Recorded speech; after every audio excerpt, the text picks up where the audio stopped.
Welcome back to Faith and Logic, episode 14. We're back. I've been away. I've been working on things. I've been focusing on other parts of my life and things that I needed to get done.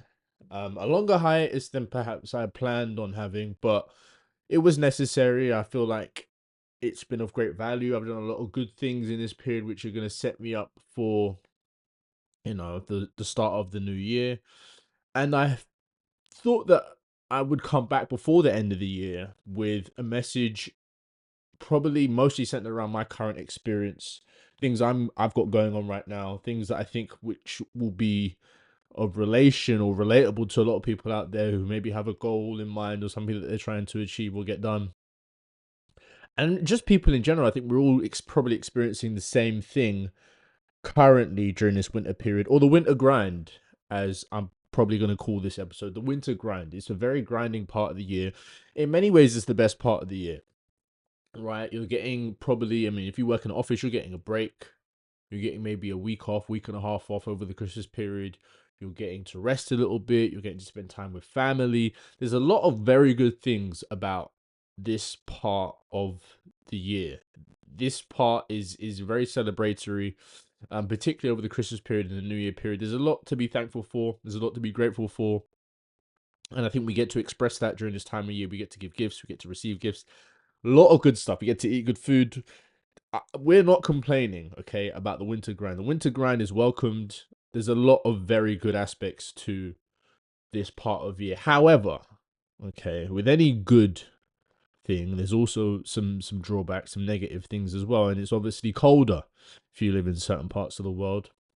London is very cold at the moment. Although I will say it's been pretty mild winter in London so far. We've had a few days where you've had upwards of 10 degrees, which I'm certainly not complaining about. Um, but just in general, it's quieter. It gets darker earlier. There's less going on. There's not as much fun and sun as we used to in other parts of the year, and that can be quite, well, for want of a better word, quite depressing, right? We're not getting out as much. We're not going on holiday. You might have had a holiday plan. If you do, great, fantastic. Something to look forward to, something to enjoy. But the nature of this part of the year can be quite depressing. Okay, it's not as much. Like I said, not as much intense joy and pleasure we used to. Although, like I said, Christmas is definitely a fun time of year. But those seasonal changes, those changes in weather, those changes in environment can be quite debilitating, I think, for our mood, our mind. And I just kind of wanted to share, I think, today some of the ways in which I'm tackling this year in particular. Although I think I've always had a pretty good outlook on the winter and how you kind of have to approach it. I think the most natural way I could describe it, I think, for most people is bears hibernate, for instance. And I think humans very much do hibernate. Although we're probably, we still have to go out, we still have to do things, we still have to live our lives. We get more sedentary in this part of the year. We're more stationary. We don't go out as much. We don't do as much. We're not as active as we usually are. We maybe graze a bit more than we usually do. We eat more. We kind of allow this part of the year to be what it is without much thought about what I can do right now, which is going to make the new year, going into spring and going into summer, an easier and almost better, also better part of the year for myself. Setting that up now. What can I do now, which is going to make next year more fun, more enjoyable, and get me closer to the things that I want to do, want to achieve, want to see, and all the rest of it, right? So we're dealing with the seasonal changes. The most stark effects are probably on our mental well-being because the days are shorter, it's getting darker earlier, the weather's depressing, it's raining, it's cold, it's snowing, depending where you are, the temperature's low, there's less sunlight. So I think what's important, or what I've gathered or feel for myself, and what I think will be relatable to others, is the importance of being able to blast through this part of the year with more mental focus, more focus on purpose. What are your goals? What are your targets? What are the things that you really want to do that are going to keep you on track to living a more a happier life in the new year, not being pulled into a place where maybe your goals fall by the wayside if they're business goals, physical goals, mental goals, not letting those things fall by the wayside to the point where, when things do brighten up come March, April, you're now having to come back around to reinitiating these things and starting all over again. You want to be at a point where, okay, maybe your output slowed down a little bit during this period, but at the same time you maintained a certain level of progress through this part of the year, to the point where you get to, like I said, early spring next year, and you're like, well, I'm ahead of schedule. I'm actually in a really good place to get a lot of the things done that I really wanted to get done this year, and I'm better for having not hibernated and kind of tucked myself away and tried to kind of push my goals almost to the back of my mind during this period. So there's a lot of benefits to just having the focus on purpose during this part of the year. You're gonna naturally, regress a little bit. Not even regress. You're gonna slow down a little bit. Okay, but the objective is to not stop entirely. If you don't stop entirely, we can then say, okay, come, like I said, spring, I'm in pretty good standing, whether that's a physical goal, business goal, whatever it is. So we have to push through with the focus and purpose. Okay, similarly, as I kind of mentioned there as well, with your body during this time of the year, it is easy to get drawn into, again, Christmas is great, right? I mentioned it previously. I come from a Caribbean household. Christmas is, for us, is kind of like what I would probably imagine Thanksgiving is like for people in America. The whole family gets together. Aunties are bringing dishes. This cousins are bringing. There's a lot of festivity around the food, right? And we enjoy the increased consumption, and we enjoy the additional grazing, the snacks, the really. Probably my favorite part of this part of the year is the food. I'll just put it that way, and it's probably why I'm over analyzing that part of it, is how we consume during this part of the year. What is our intake like? How do we go about managing that intake as well, right? So you want to be able to continue to enjoy the things that you really, you enjoy eating during this part of the year, but you also don't want to have, as I said, your physical goals, whether that's like the body you want, the sport that you play that you want to stay in shape for, whatever it is that you're trying to do or trying to achieve, or the bench press or the squat or the deadlift PR that you're looking to hit, whatever that thing is, we don't want to completely lose sight of that. And I think having a slowed pace, having the shorter days, the increased consumption, they can take us away from us hitting our goals. And again, I've discussed this in episodes I made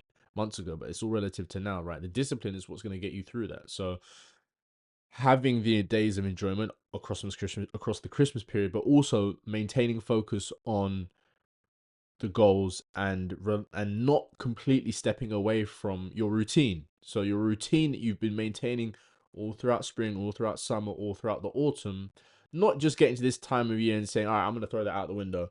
It's the festive period. I'm going to drink as much as I want, smoke as much as I want, eat as much as I want, and I'll get back to it in the new year. It's not a very helpful way to go about things, right? The discipline is what got us to the point where we're close to those goals, and we can't allow that to completely slip away entirely during this period, because again, we're going to be behind schedule come the new year, and we're going to be regretting those things, right? So we have to be focused on not over consuming, not over grazing, not over hibernating as well, making sure that we're still active during this period.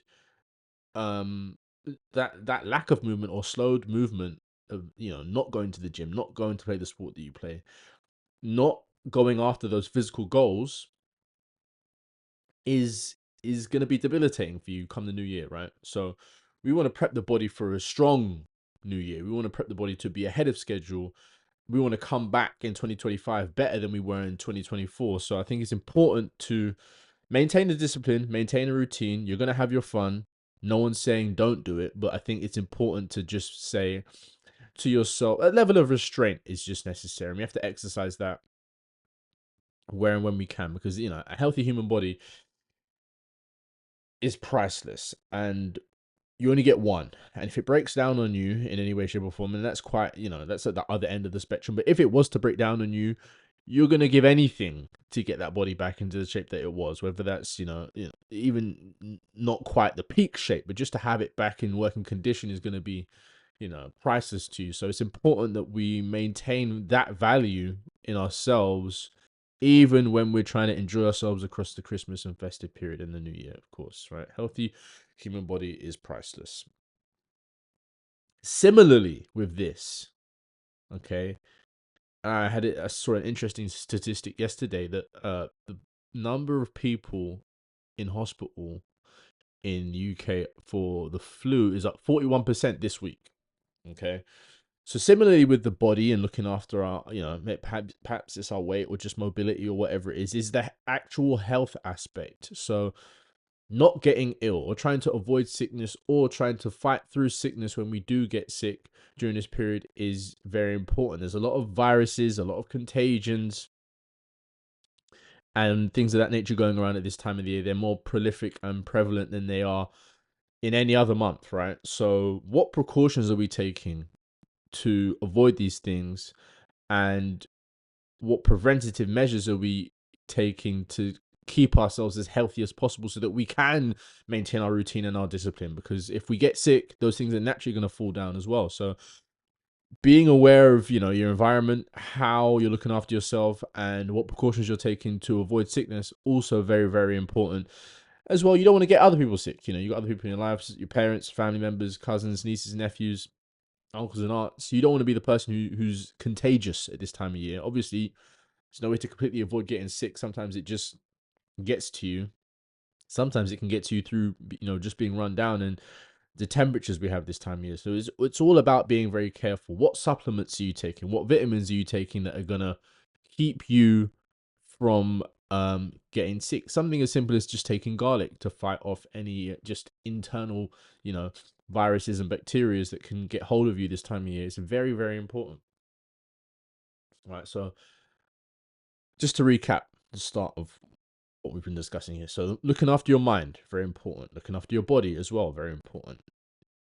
Focusing on goals, maintaining a healthy routine, and then to add to that is our health and well-being. Are we taking our vitamins, supplements? Are we looking after ourselves in the right way during this time of year so that we don't get? And the final thing I think, which is very important, most important, and goes into all of these things, right, for the new year,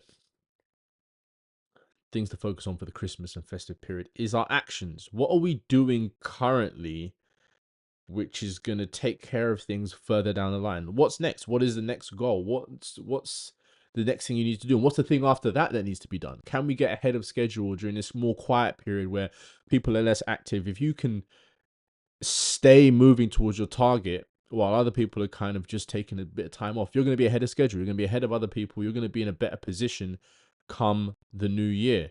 What do you want for the new year as well? Maybe you just haven't decided what that thing is yet. Maybe you need to sit down and say, all right, cool. This year was great. Got to do a lot of things I wanted to do. Saw some great places, met some great people, started some great ventures. But what's the next thing that I'm going to kind of go after for the new year that I really want is gonna enrich me and my life, maybe the people around me as well? Because sometimes I think it's as simple as just knowing what that thing is. Sometimes we're just not quite tapped in on what that thing is, and then once you have that thing in mind, it's how you then know how to go about it. You can start making a plan of, okay, maybe I can't do that much right now. Maybe I do wait until the new year to really start actioning things, but at least I know what the thing is and I know what the actions are that I'm going to be doing to put myself in position to be moving towards that goal with more consideration and focus come the new year. So in short, small steps in the winter will keep you on track and not leave you feeling like you're miles behind your goals, be they mental, physical, health orientated, business life, achievement, purpose orientated. I think what we're really getting at here is the focus on routine and discipline throughout this period, which is going to make your life easier. It's going to keep you healthy. It's going to keep your mind sharp. It's going to keep your body in good shape, and it's going to keep you moving on track towards the things that you really want. I think I'm going to end it there. I don't want to overspeak on this particular topic. I just wanted to add, it's essentially a reminder for me and for anyone else who watches these videos about where we are, what we're doing, and how to be conscious and cognizant of our current state during a period which is filled with a lot of joy and happiness, but also can create regression and stagnation if we're not careful, right? That was the main thing. Faith and Logic, episode 14, the winter grind. Make sure that you're staying focused and disciplined throughout this part of the year. I will see you guys in episode 15. Maybe before the end of the year, you'll see episode 15. Who knows? We'll see how that goes. Take care.